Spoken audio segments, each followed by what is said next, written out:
Events Happy Math Hour. These are your weekly interactive math reviews for Math 1332 and Math 2412, presented by Yvette Chuca, Ruben Casales, and Albert Isasi. This session will be recorded so that you may come back to it later. Also, it is recorded so others who may have missed out on today's events will be able to come back and watch it. Thank you so much for joining us.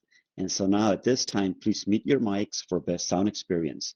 Otherwise, the feedback could interfere with information we'll be sharing today. Without further ado, here is Ms. Yvette Chuca.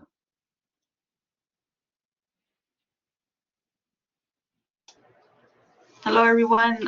Happy Friday. So we're going to do a small review for 1332. And we'll see how far we can get. But I do encourage you, you can always download the PowerPoint. Right here on the top right, there's a box with an arrow pointing down. And so you can click on that and you'll be able to download it in case we don't get to the end.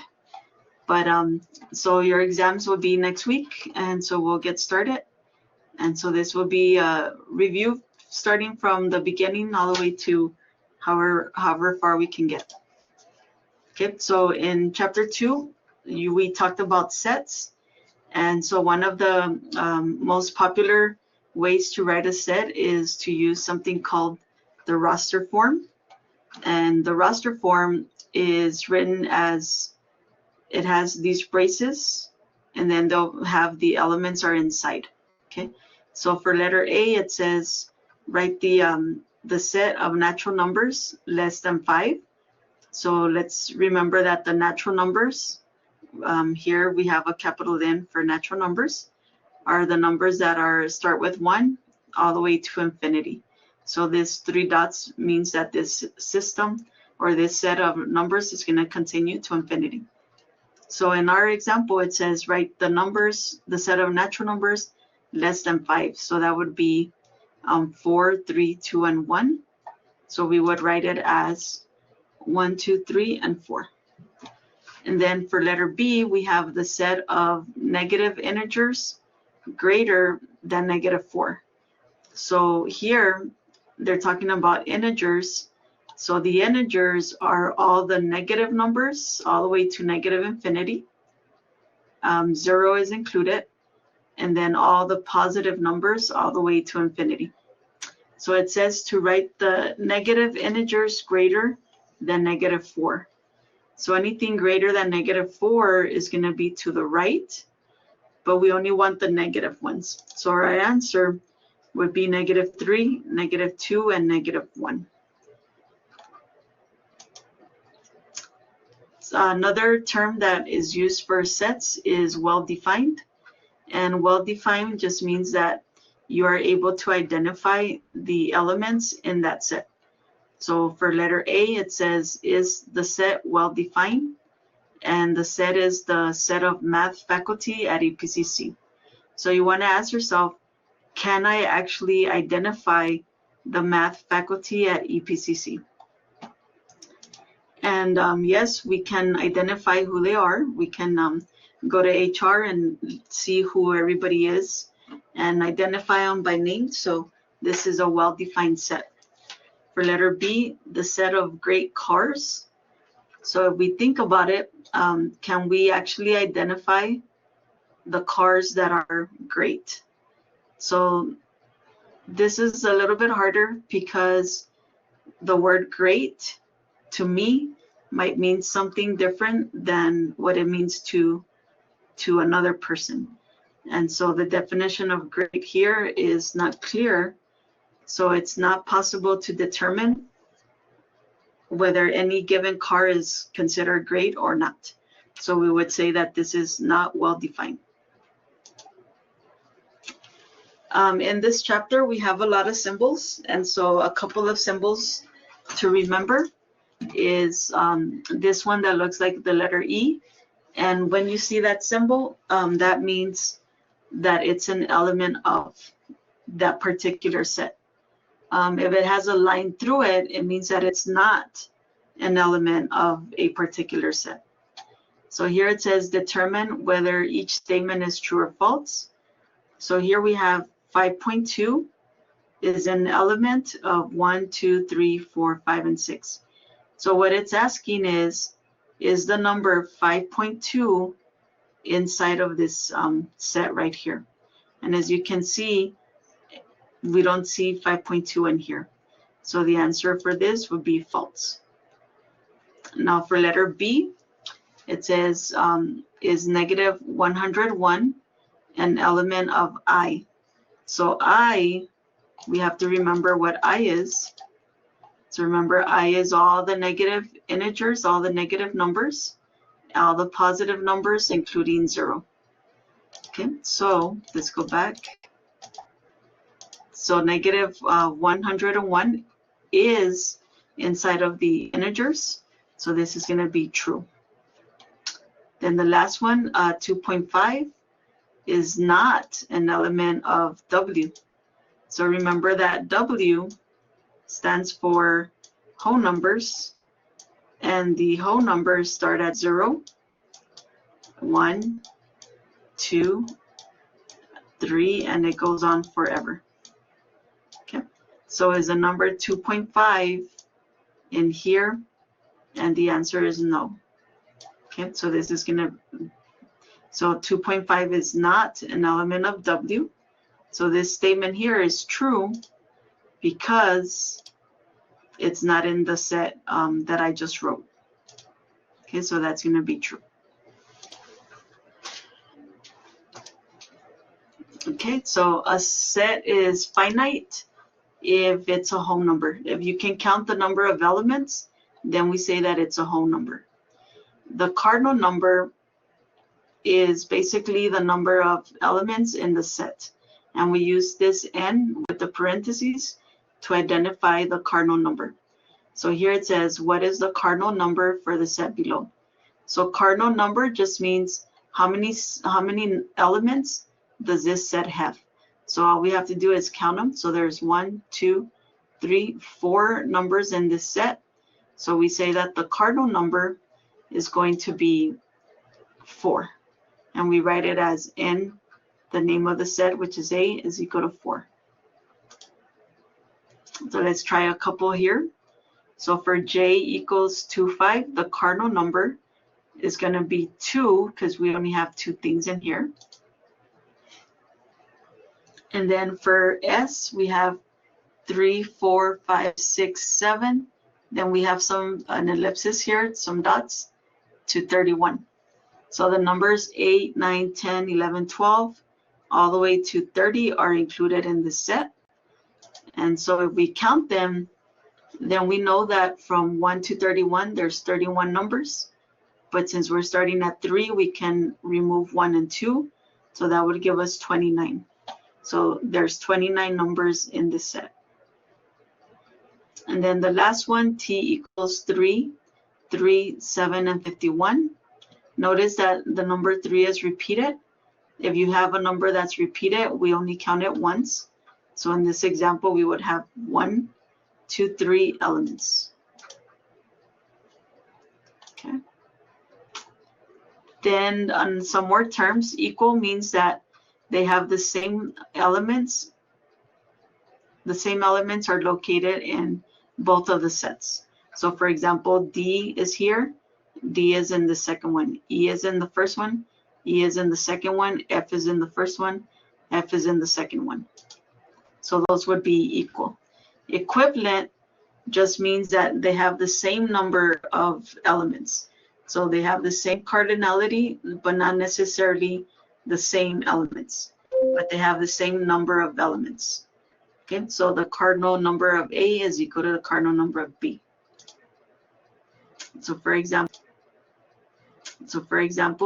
here it says, state whether each of the following are equal, equivalent, both, or neither. So we look at the first set, we have A, E, I, O, U, and 3, 7, 11, 15, and 19. Well, in order to be equal, they have to be exactly the same. And so everything that is in the first set is not in the second set. So these are not equal. Equivalent means they have the same number of items. So the first one has 1, 2, 3, 4, 5. And the second one has 1, 2, 3, 4, 5. So we say that this example is equivalent because they both had 5 elements. Okay. Now for letter B, we have 4 is here and 4 is here. So that's good. -2 is here, but it's not in the second set. So that means that they're not equal. Now let's count how many elements. This one has 3 and this one has 4. So they don't have the same number of elements. So this is going to be neither. Okay. So they're not equal and they're not equivalent.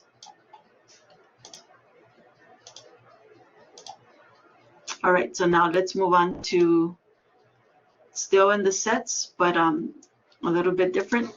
So one of the terms here is a universal set, and that just represents everything that you're working with at that point. And so I'll explain that here in a second. The complement of A is everything that's not in A. And we use this little apostrophe to define that that's the complement. So basically, again, the complement is everything that's not in A, but is still part of that universal set. So for example, if U, which is our universal set, is 1, 2, all the way to 10, and S is 2, 4, 6, and 7, and then T is this here, find S complement. So the first one is complement means everything that is not in S is going to be your complement. So if you notice here, we have that S is 2, 4, 6, 7. So what numbers are not in S? Those would be your complement. So 1 is not in S. 3 is not in there. 5, 8, 9, and 10. So these would make up your complement. Okay, so 1, 3, 5, 8, 9, and 10. Again, we use the universal set because if we don't have a universal set, then we would have an infinite amount of numbers to consider. So we always want to use the universal set. Now for B, it's saying they give set builder notation, right? And so first you need to figure out what T is. So T is all the numbers that are less than 10 that are also odd. So that's going to be 1, 3, 5, 7, and 9. And then it says, what is the complement of that? So the complement is going to be all the numbers that are not in here.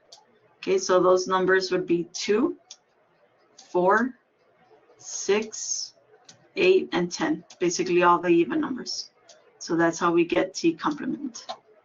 And really, the symbol for complement is more like a straight line, not so much a curve. So it's more of a straight line. All right, so let's go on. Subset and proper subset. So subset, set A is a subset of set B, and this is a symbol. If every element of A, so every element of the first set, is inside of the second set. So that's a definition for proper subset. I mean for subset. For proper subset, it's similar. Everything in A has to be in B, but they cannot be the same set. Okay. This one always has to have one more than this one in order to be proper. For a subset, it's okay if they're the same as long as everything in the first set is in the second set. So I have some examples here. Determine whether each statement is true or false. So we have the first one, we have 5, 10, 15, 20 is a subset of 0, 5, 10, 15, 20, 25, 30. So the symbol here is subset. So you want to ask yourself, are all these numbers here, are they located in here? And the answer is yes, right? So here we have the 5, we have the 10, the 15, and the 20. So this is going to be true to be a subset. Now we look at letter E. The question is, are all these numbers located in here? So that's true. We just said that. But then you also want to ask yourself, if all of these numbers are in here, does this set have at least one more element than the ones that are in set E? Or in other words, is the first set equal to the second? They're not equal, so this would also be true. Okay. Let's do letter C first. So here we have 246 is a subset of 246. So what we need to do is check, is the number 2, 4, and 6, are they in here? And the answer is yes. So that makes it true to be a subset. And notice that they're actually the same set, and that's okay. Now we look at letter G. The question is whether it's a proper subset. So here, 246 is in 246. But in order for it to be proper, this set cannot be equal to this one. In this case, they are equal. So that makes it false. Okay, now for letter B, W is a subset of the natural numbers. So you want to think about what is W. W was 0, 1, 2, that's the whole numbers, 3, and it goes on forever. And we want to know, is this a subset of the natural numbers, which start at 1, 2, on forever? And we want to know, is this a subset of the natural numbers, which start at 1, 2, 3, 4, and so on. Okay, so what you want to ask yourself is, are all these numbers located in this set over here? Well, 0 is not in here. Therefore, this is going to be false. So this is false. But what if it was written like this? Is N a subset of W? Then you would be asking yourself, are all the natural numbers, which are these, are they inside of this set? And for this one, we would say, yes, they are. So for this one, that would be true. Is W a proper subset of N? So now we're to letter F. And this is false because in order to be a proper subset, it has to be a subset. Since it's not a subset, then it's automatically not a proper subset. And then the last one, the empty set, that's the symbol for empty set, is a subset of 1, 2, 3. This is going to be true because the empty set actually belongs to every set. So in here, there's an empty set as well. We just don't write it. Okay. So that's going to be true.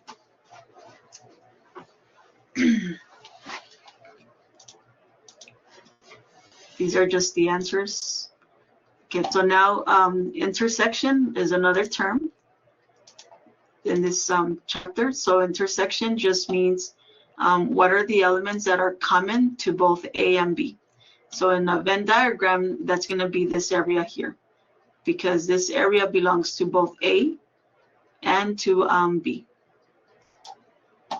Then the other term is union, and union is going to be all the elements that belong to A or to B or to both. So basically it's everything in both of these circles. Okay, so everything in both of the circles. And so some examples here. If A is 1, 4, 5, 7 and B is 2, 3, 4, 5, 6 and C is 3, 6, 9, we want to find A intersected with B. So A intersected with B, I usually like to write down what A is. So here's my A, 1, 4, 5, 7. Here's my B. And the question you want to ask yourself is, the intersection means what do they have in common? So they have 4 in common. and they have 5 in common. So that would be your intersection. And then for the next one, for letter B, if we have A is 1, 4, 5. Let me write it here. 1, 4, 5, and 7.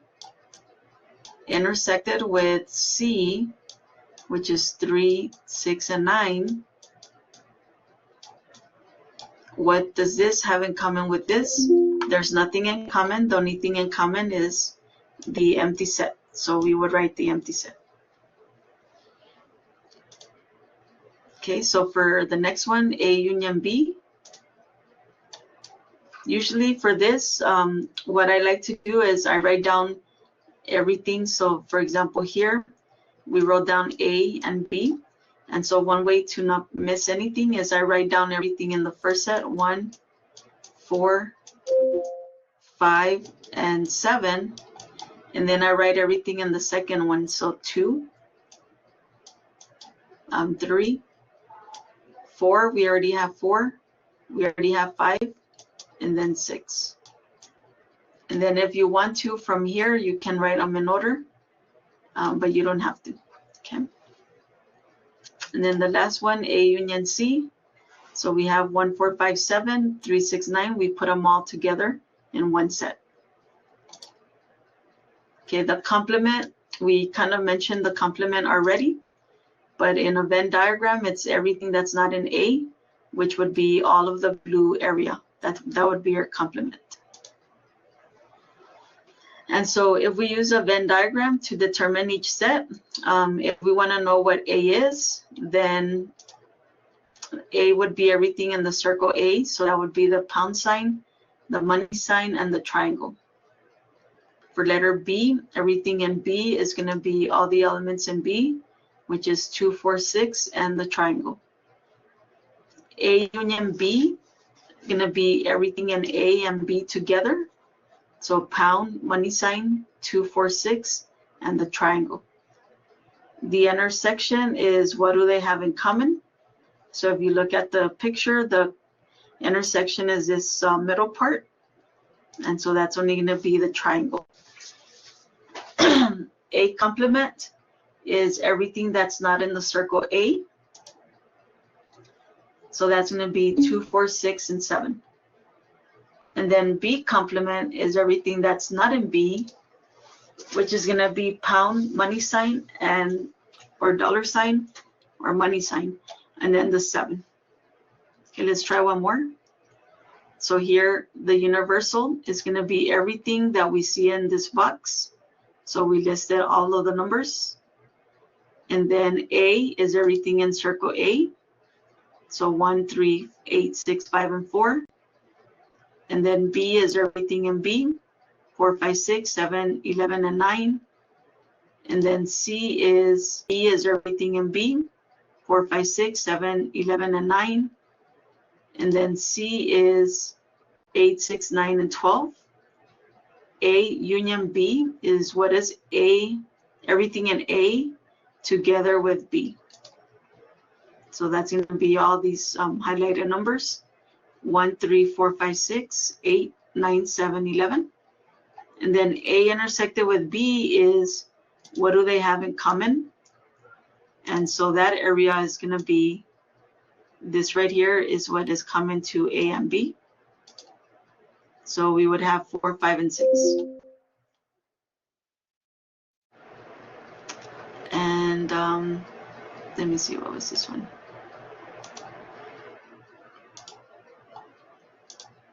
I guess that was another one, but okay, yeah, it's another one.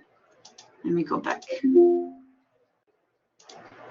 Okay, so if we have this one, A union C is everything in A together with everything in C. So we should have 1, 3, 4, 5, 6, 8, 12, and 9. Okay, so I forgot to highlight the 9 here, but 9 is also part of that answer. And then the next one, B intersected with C. So remember, B intersected with C is going to be all this area here, which is 6, 9. not 6, 7, 6, 9. All right, so A union B union C, that means everything in circle A with circle B and circle C. So that would be all the numbers inside of the circles. And then the last one, the intersection of A, B, and C.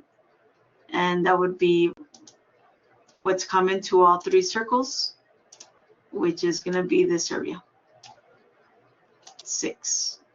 Okay. All right, so equality of sets. We want to see if this is equal to this. And so there's a couple of ways you can do this. One way is just drawing and shading a Venn diagram, and then I'll show you the second way in a little bit.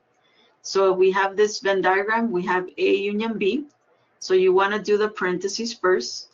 A union B means everything in A and everything in B. So I shaded everything in A, everything in B. So this is your union. But then we want to apply the complement.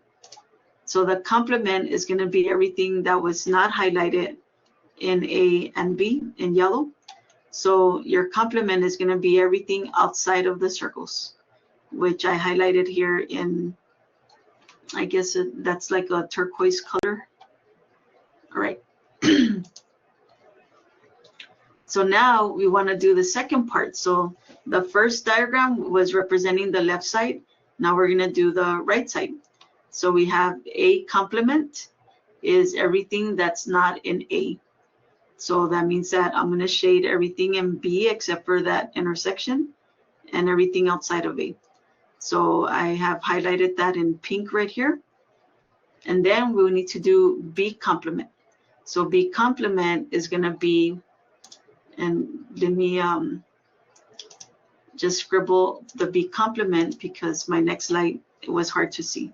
So I'm going to scribble it in, let's say, green. So B complement is everything that's not in B. So that's going to be this area. And then everything out here. Okay, so this is B complement. And then we're looking at the intersection.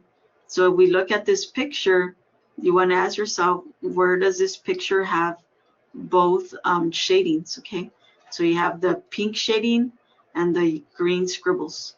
So the only place that we see that both shadings together is this going to be this outer area. Okay, so the big question is, does the first picture, and let me use a different color, let's use orange.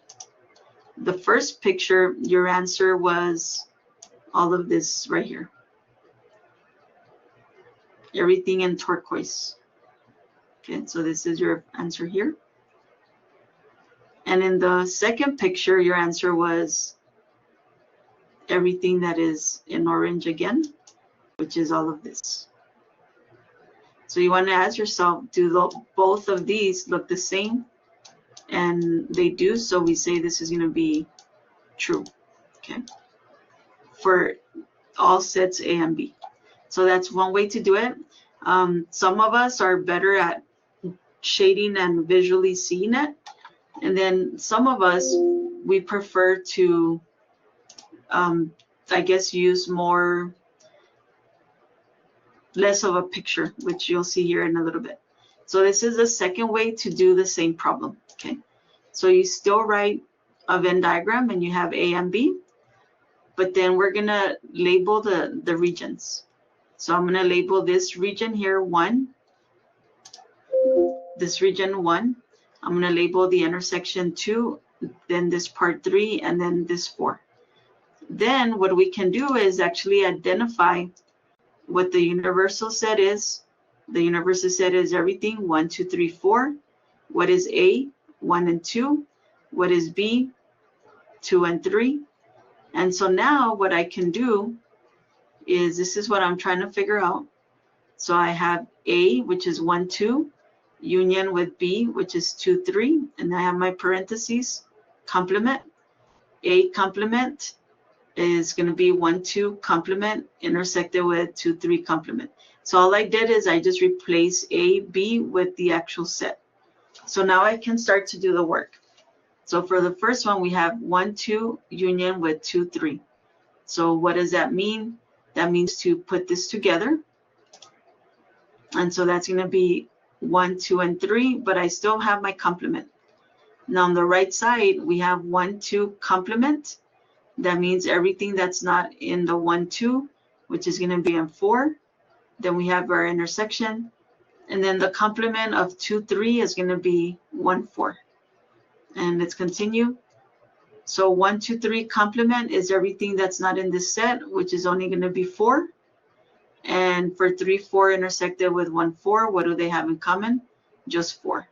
So is this set 4 with element 4 and this other set with element 4 the same? And they are the same. So this is going to be true. Now, if you were to draw it on the graph, 4 is just representing this area, which is what we got earlier in the problem. Okay, so that was true. So De Morgan's laws are just laws that have already been proven to be equal. So if you are able to memorize them, or maybe your teacher lets you have a note card, then these would be helpful. Let's try another one. So we have determine whether this set is equal to this set for all sets. So since it says for all sets, then I'm going to start with just a basic Venn diagram. I'm going to label all the regions, 1, 2, 3, 4, 5, 6, 7, 8. I'm going to identify the universal set as 1 through 8. A is 1, 2, 4, 5. B is 2, 3, 5, 6. And C is 4, 5, 6, 7. 4, 5, 6, and 7. Now I'm ready to do the work. So I have A union B intersected C. Again, A is 1, 2, 4, and 5.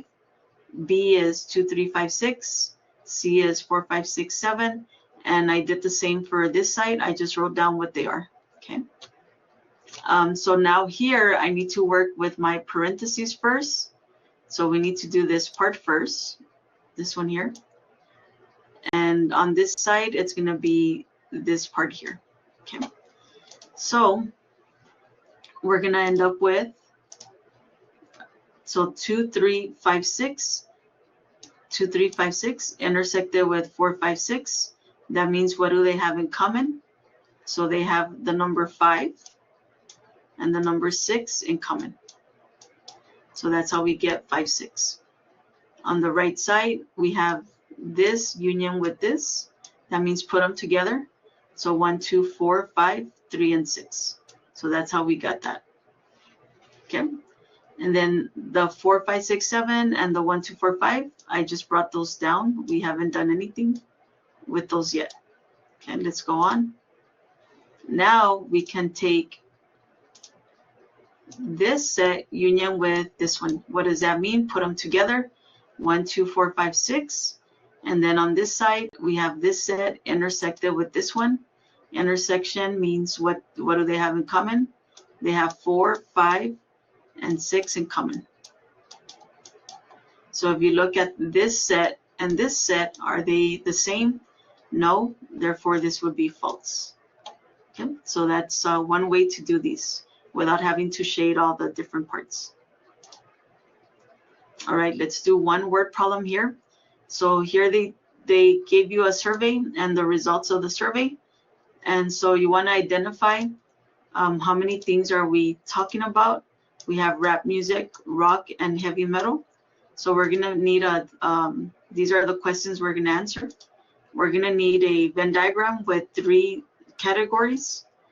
We're going to need a Venn diagram with 3 categories that have been identified as rock, rap, and metal. So to begin this, you want to start with the intersection of all 3. So you want to ask yourself, is there anybody that likes all 3?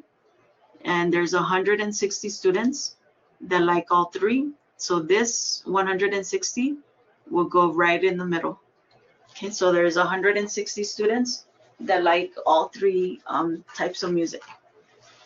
Then we start doing the how many like 2 types of music.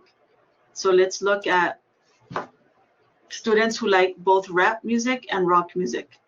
So they tell us there's 280 students that like both rap and rock. But notice that we already have sitting in this intersection 160 of them. So from the 280, we have to subtract the 160, and that gives us 120. So that would go in this section right here. Okay, so now let's look at rap music and heavy metal. So rap music and heavy metal, they tell us there's 190 students, so that's this one here, 190.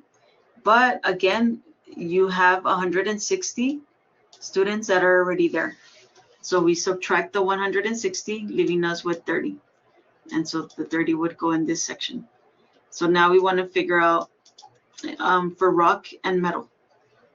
So for rock and metal, they tell us that we have 245 students that like rock and metal. And so that's this number right here. But again, we have 160 that were already included. So we subtract and we get 85. So that goes here. So now we can start looking at the individuals here. And so let's start with the rap music. So for the rap music, they give us 320 students. So there's 320 students that like rap music. But if we look at the rap circle, we already have 30, we have 160, and we have 120. So if we add 120 plus 160 plus 30, we end up with 310. So if we subtract the 320 minus the 310, we end up with 10. So that would be the number that goes in this space. Okay, the next one is, let's see, the rock. I guess we can do the rock. So for rock, they give us 395. So that's going to be right here. And for the rock, we already have 120, we have 160, and we have 85. So that if we add those numbers, we get 365. If we subtract, we end up with 30. So that's going to be here. And then for the heavy metal, we have,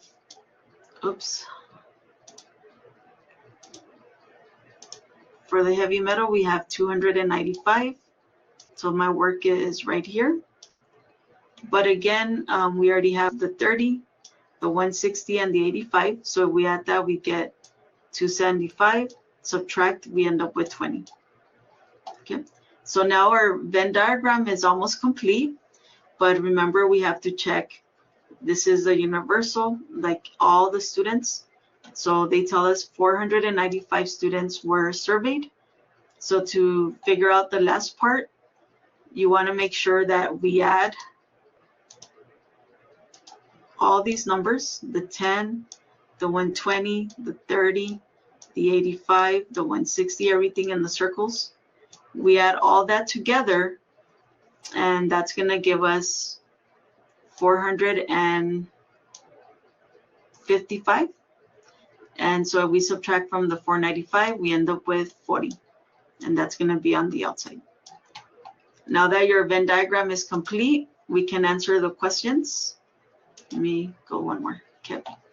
So the first question is asking us how many students like exactly, keyword here, exactly 2 of the 3 types of music. And so that's going to be this number 30, because these 30 people like rap and metal, and that's it. That's exactly 2 items. And then the 120 and the 85. If we add these 3 numbers, we get 235. Like only rock. So the 30 here are the ones that like only rock. Like only one of the 3 types of music. Well, these 30 only like rock. These only like rap. And these only like metal. So we add 30 plus 20 plus 10, we get 60. And what if it tells you how many like none? Okay, so how many, I'm not gonna write the whole question, but how many like none? Then that would be these people out here, 40. All right. So that was a little bit of set theory. Now we'll go to some logic. And so for this chapter, it's important that one, you know the symbols. So this is representing the negation, conjunction, disjunction, conditional, biconditional. And so I put this table here so we can refer back to it. And then one of the things that we have to be able to do is write in symbolic form. So they give you the statements here, and then they want you to write these in symbolic form. So today is Friday and it is raining. So today is Friday and it is raining. Today is Friday, that's P. So I write P. And so the word and is for conjunction. So that's the symbol. So I write the symbol. It is raining, that's Q. So my answer is P conjunction Q. Then the next one, letter B, it is not raining and I am going to a movie. Okay, so if we look at these problems, the negation of Q is it is raining, so the negation is it is not raining. And then R, I am going to a movie. So it is not raining is the negation, so we put negation of Q. And so that's our symbol. I am going to a movie, that's R. So my answer is negation Q, conjunction R. Letter C, I am I am going to the basketball game, or I am going to a movie. So I'm going to the basketball game, so that's going to be S here. I am not going to the basketball game. So the negation of S is I am going to the basketball game. So I write negation S, the symbol for or, and then I'm going to a movie is R. So we get negation S, disjunction or. If it is raining, so that's Q, then I'm not going to the basketball game. So if it is raining, that's Q. We have the if then statement, so we use the arrow. I am not going to the basketball game, that is S. Okay. Then we have our truth tables. So these are all the truth tables that we are using. And then these are the tables if you want to write a truth table with 2 statements or 3 statements. And then this is a negation one. So let's try one. Construct the table for negation P, conjunction Q. So since you have 2 statements, then the first 2 columns, these are always going to stay the same. So true, true, false, false, true, false, true, false. So I just write that down. Then we're going to fill in what we see first. So negation P means that if P is true, then we get false. If P is true, we get false. If P is false, we get true. And then if this is false, we get true. So when you're doing these on paper, I didn't do it here on the computer, but normally I like to label it as my first step. Okay. And then we're going to fill in what Q is. So this was our first step. And then I'm going to fill in my second step. And then I'm going to fill in my second step. So Q is just Q. So we're just writing down exactly what we see for Q. And now we're ready to do the operation. So I'm going to use 1 and 2 to help me find my answer 3. So here we're going to have false.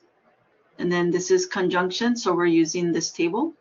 So we have false, conjunction true is false. False, conjunction false is false. True, conjunction true is true. True, conjunction false is false. So the conjunction is only true when both of them are true. So this middle part would be my answer. Let's do one a little bit bigger with parentheses. So again, the first two columns stay the same. I'm going to fill in my first item in the parentheses, negation P, which would be false, false, true, true. Then I'm going to fill in Q, true, false, true, false. I'm going to use both of these columns to give me this middle column. So we have false, disjunction, true, false, disjunction, false, true, disjunction, true, and true, disjunction, false. So we're looking at this table, and it's only going to be true as long as one of them is true. So here we have false, true is going to be true, false, false would be false, true, true is true, and true, false would be true. So now that I've completed my parentheses here, then we can fill in the negation of whatever we got in the parentheses. And so what you want to negate is going to be this column here. So you have true, so we end up with false. You have false, so we end up with true. True would be false, and true would be false. Then we're going to fill in Q. So Q is true, false, true, false, true, false. And now we're ready to the last step, which is going to be this with this one and the disjunction. So if you have false and true, then we get true. True with false, we get true. False with true, we get true. And then false with false will be false. Okay, so our last column would be true, true, true, false, false. All right, so that was, if they're all true, we call that a tautology. And then let's go on to do a little bit of the next sections, I guess. So if we have the number 6, and we multiply the numbers to get 6, or 3 times 2 is 6, 1 times 6 is 6. And so the factors are the numbers 1, 2, 3, and 6. So those are all called factors or divisors of 6. And so we have 8. What are the numbers that you can multiply together to give you 8? Well, we can have 1 times 8 and 2 times 4. So these are the divisors. For 42, we have 1 times 42, 2 times 21, 3 times 14, and 6 times 7. So these are all the divisors. And then 17 is just 1 times 17. Since it only has 2 itself and 1, we say that that's a prime number. So from this chapter, you had 2 definitions. A prime number is a natural number greater than 1 that has 2 factors, itself and 1. A composite number has more than 2 factors. It's not prime. Classify as prime or composite. So 100, the factors of 100 are 1 times 100, 2 times 50. So that's already more than 2 factors. So we say that's composite. 41 only has 2 factors, so that's going to be prime. 51 is 1 and 51, 3 and 17. So that's more than 2 factors, so that's composite. And then 119 is 1 and 19, 7 times 17, so that's composite. Then what we want to do is take a number and break it down into a product of prime numbers, and we call that prime factorization. And so if we want to determine the prime factorization of 6, we just start by writing the number 6, and we draw our little tree here. We write the factors of 6, which are 2 times 3, and then we ask ourselves, is the number 2 prime? Yes. Is the number 3 prime? Yes. So we can stop, and then we just write them as a product of primes. So 2 times 3 is 6. 84, we would have 2 times 42. 2 is prime, but 42 is not prime. So you want to break down 42. So 42 would be 2 times 21. You want to, and then I just brought down my 2. So 2 is prime, but 21 is not prime. So we break that down as 7 times 3. So the prime factorization would be 2 times 2 times 3 times 7. We're taking all these prime numbers. If we write them as a power, then we have 2 times 2, which is 2 squared times 3 times 7. Here's another example. This one's from your book. And if you notice, they don't bring down the 3. Usually I like to bring down all the numbers so that I have them all together down here, but you don't have to write them all together. But the important thing here is that whatever you start with here, that might be different than somebody else. So like the first one started with 3 times 165. The second one started with 5 times 99. But at the end, you would still end up with the same answer, which is 3 squared times 5 times 11. Okay, then we had this section of numerals, right? So the different numeration systems, write the Egyptian numeral as a Hindu Arabic. So you have to know what these symbols represent. And so here's a table of the symbols. So we have 6 of these pointing fingers. So that would be 6 times 10,000 is 60,000. Then we have 5 of the lotus plants. So that's 5 times 1,000. That's 5,000. Then we have the scrolls, 7 times 100, 700. Then we have the heel bones. We have 6 of them. 6 times 10 is 60. And then we have that many strokes, 9. And so if we add all the numbers together, then we end up with 65,769. Okay. So we want to write our number in Egyptian, then we can rewrite 23,402 as 20,000. The 2 represents 20,000. The 3 represents 3,000. The 4 is 400. There's no tens, and then the 2. So for 20,000, that can be broken down as 10,000 plus 10,000. So that means you need 2 pointing fingers. And then the 3,000 can be written as 1,000, 1,000, 1,000. So that's 3 plants. And then the scrolls are 4 scrolls and 2 of the strokes. Roman numerals, we have write each Roman numeral as a Hindu Arabic numeral.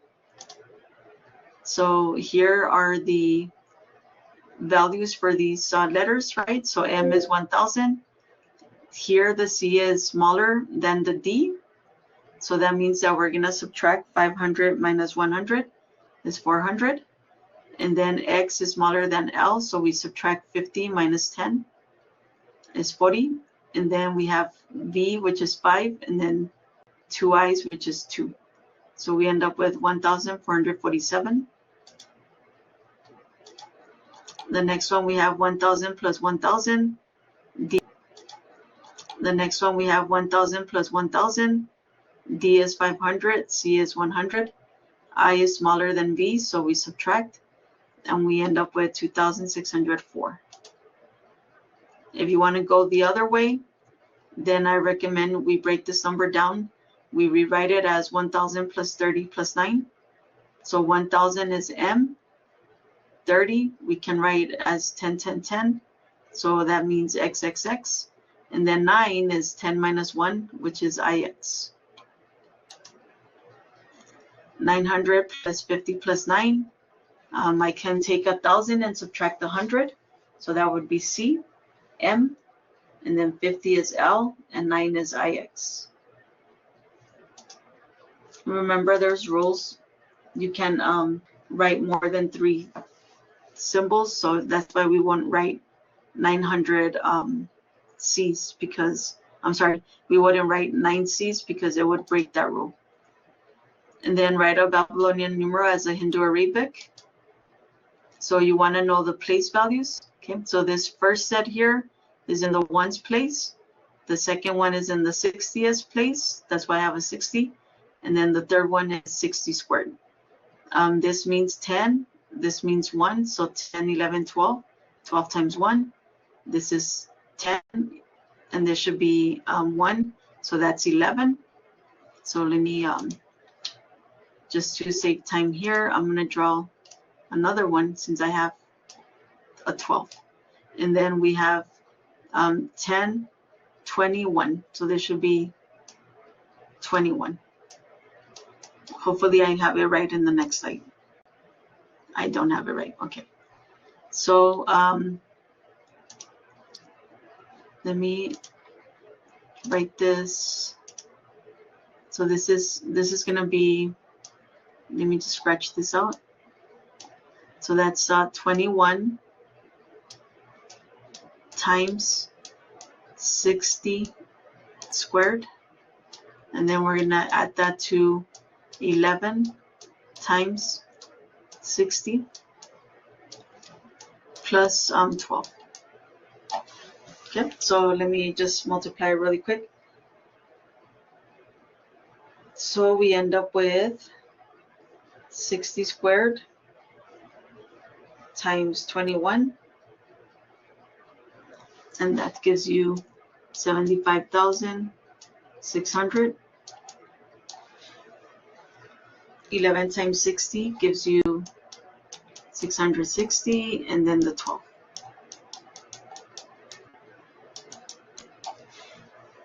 So our total is 76,272. Okay. So again, if you go through these slides, it's going to be wrong because of my pictures. I ended up copying the same 12 over and over. Now, if you want to go the other way, you want to divide. So here, your number is 7,821. So you want to see which of these numbers can go into it first, and 3,600 will go into it. So we divide. That goes in twice, and we get 621. So you take the 621 and divide. Since you started with this one here, then you're going to divide by the next one. So we have 60. That goes in 10 times with a remainder of 21. And you want to keep going until you get to the 1. So again, we started here. We used this one. Now we're using the next one. Okay. And so once you have that, then you write your symbols. So you have 2 for this one, 1 for this one, and 21 for that one. So you end up with this as your answer, right? And so we only have 2 minutes, but the next part here is work similar, but with different symbols, of course. So you want to write down the levels: 12 times 1, 4 times 20. This is a symbol for 0 times 18 times 20, and then 2 times 18 times 20 squared. So depending on your instructor, they might let you bring a table like this, or you might have to memorize it. And so if you multiply it out, then we get 14,492. If you want to go the other way, you would divide as well. I'm here to convert these numbers. You still have to know the place values. Since you're in base 4, I write it as 1, 4, 4 squared, 4, 3, 4 to the 4th. And then we have 2 times 1.